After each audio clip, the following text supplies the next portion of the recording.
Okay, we're gonna try some obscure Castlevania games on various systems.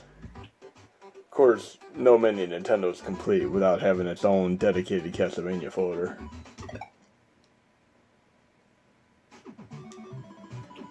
We have a game here that many people are unaware of. It's actually a Castlevania game, just without the Castlevania title. It's called Haunted Castle from 1988.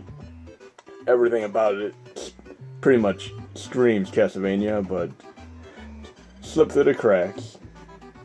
It's one of the hardest Castlevania games to play too, so you may find yourself rage quitting on this one.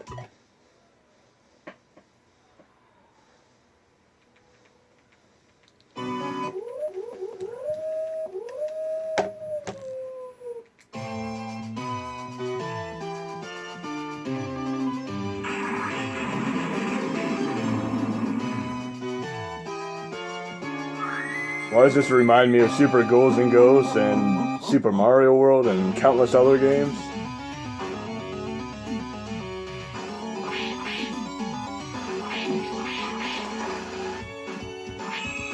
Even the music's the same. Definitely a game worth playing if you have the main setup on the mini Nintendo.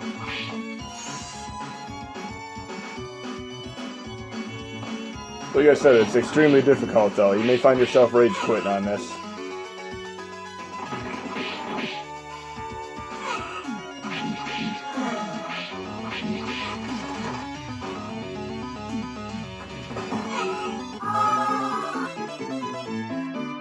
See how quick your game's over? I could see why this game didn't do too well in the arcades. And you start all over again from the beginning. There's your rage quit. The reason to rage quit. This game's gonna take plenty of practice to get through all the way. And I'll try another game.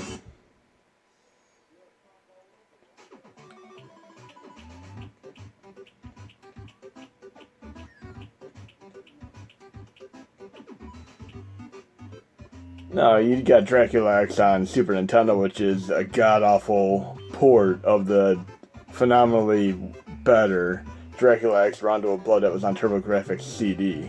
And I'm going to get to that game in a few minutes, but this port is just god-awful. It's not even close to being as good as the TurboGrafx CD version.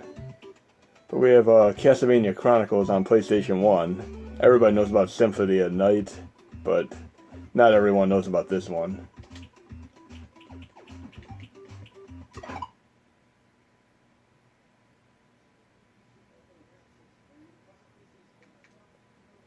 This is actually a combination of the original MSX version, the original Nintendo version, as well as has levels that ended up making it into the Castlevania 4 for Super Nintendo.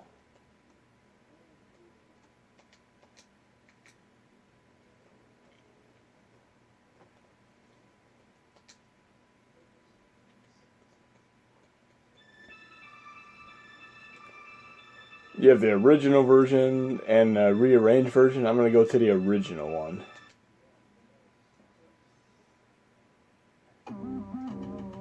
It's pretty much like a reboot of the MSX version, and you'll see elements that made it into the Nintendo version as well as the Super Castlevania 4 for Super Nintendo. This game was pretty underground and unknown, limited release. Didn't take off quite the same way that Symphony of the Night did. Very linear, but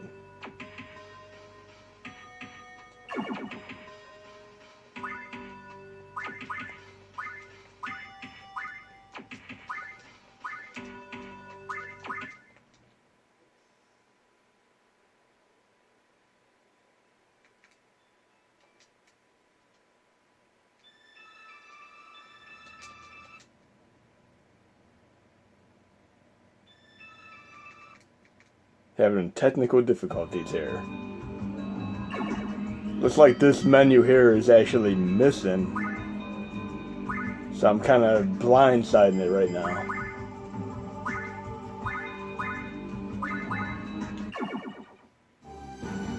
I found the right thing to push.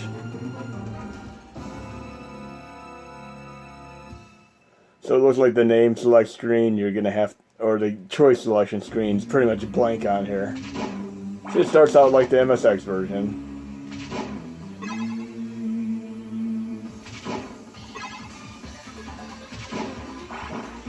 Nice little rearrangement of the original Castlevania theme. It's always fun to hear what they do with that.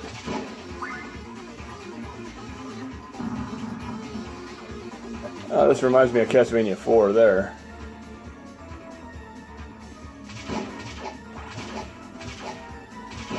This game went down to about $20 in price extremely fast after being released. It just didn't sell well.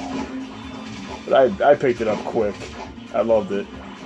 Still played once in a while.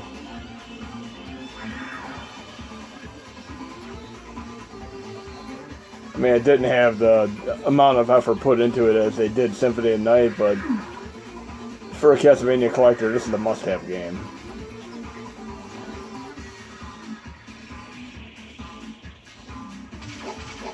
I ripped the videos out of here, but I left the music in because I don't want to rip music out of a Castlevania game unless I really have to.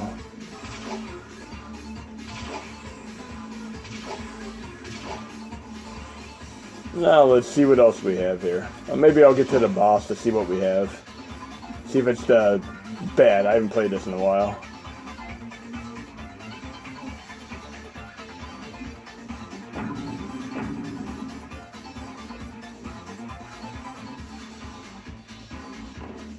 Probably meat hidden over here like always.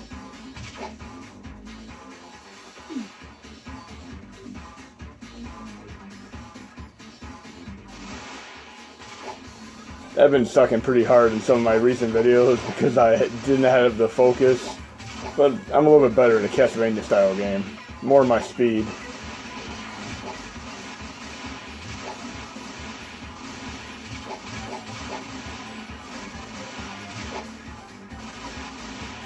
I swear that enemy just disappeared into thin air.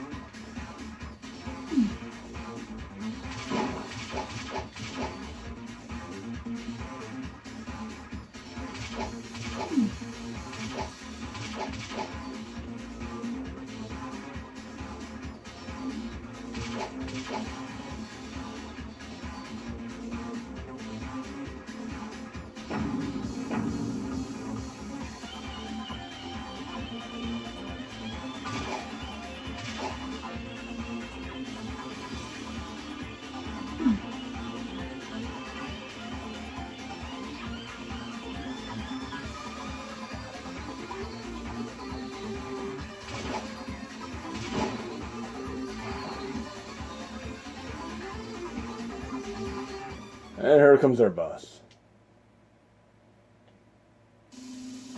And it's the bat. It's been a while since I've seen it, I just needed to be sure. Now in the Nintendo version, you could actually do a triple holy water and take the boss out in literally 1 second.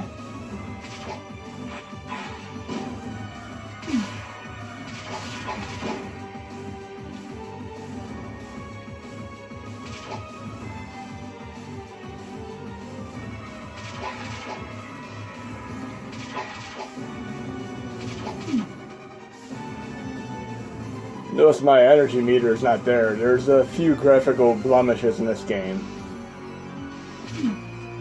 So I'm not sure how much health I actually have right now.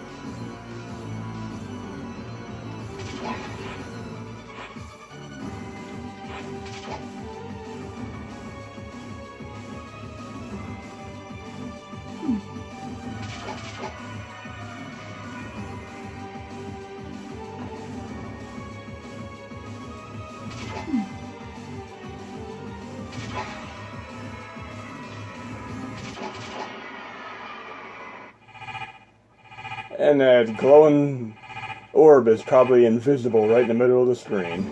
There we go. I'm going to have to play around with the RetroArch settings to see if I could get these graphics to be fixed. Anyways, I'm going to show you a couple other games before I quit the video.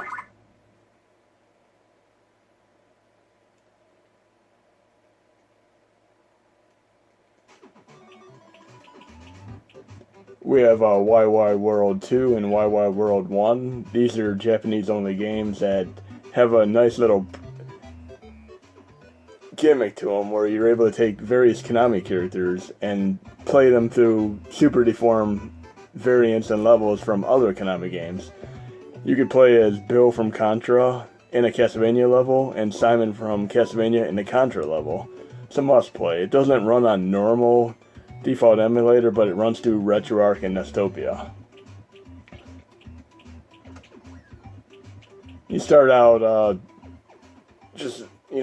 show you this real quick.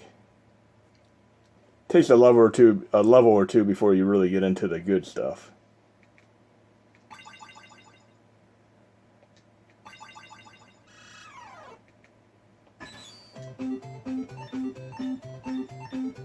So you get various characters from Konami games. You can pick a trio, but it changes as you go through the levels. I have Gomen, Upa, Simon. I'll start with those. You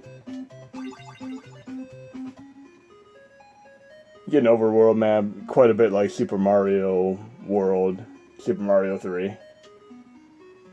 It's too bad this game never came out in America, because it really is a fun game.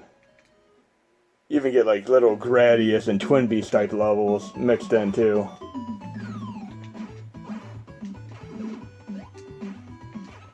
Like I said, you play a level or two, then you really get to the meat of the game, where you have Castlevania and Contra style levels, Gradius levels, Parodius style levels. They're all mixed in.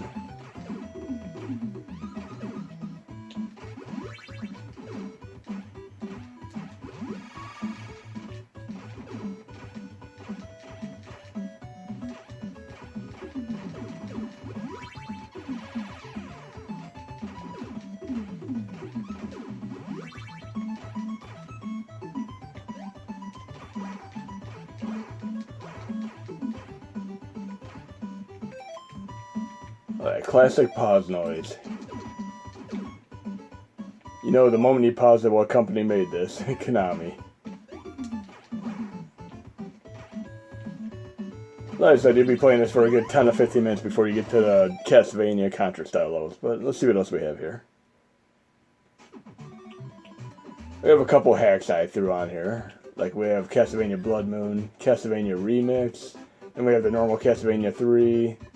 Castlevania 2 Simon's Redaction. It actually has a few fixes that make the game more presentable and easier to manage, such as a map and such.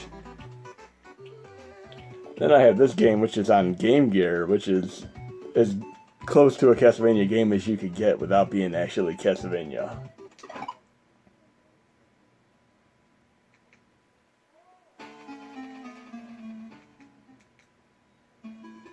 And this has no affiliation with Castlevania. It just happens to be a game that's extremely similar and obviously molded after a Castlevania game.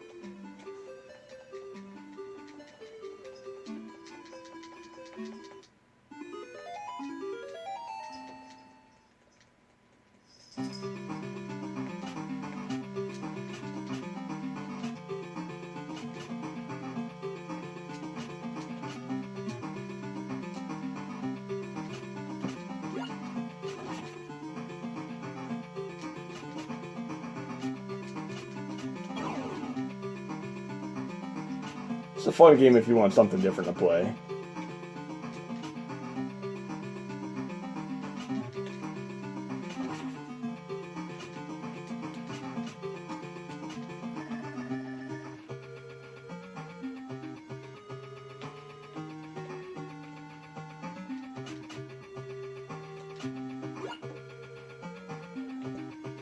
Let's see what else we have.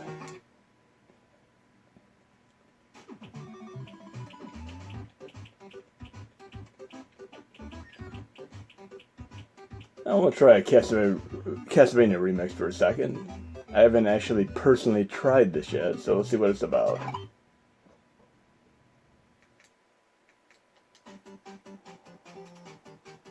It's always fun to see what people do with hacks.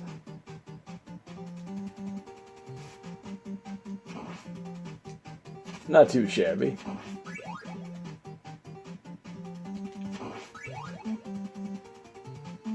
Person obviously put some time into this, and I'm impressed with what they did.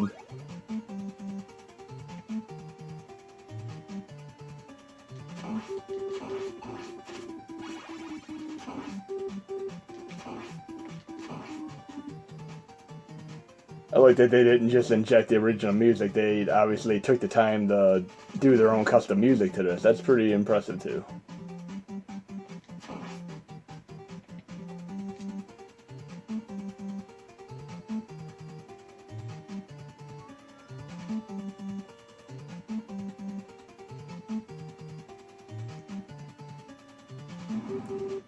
Anyways, my part 2 of this video will get into Symphony of the Night and Dracula X Chronicles, etc. There's various versions of both of those that I'm going to go into. Okay, am I going to die if I walk past this precipice? I guess so. Looks like I missed the staircase there.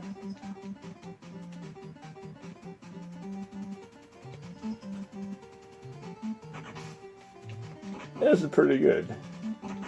When I have more time, I'll give this a shot and just see what it's all about.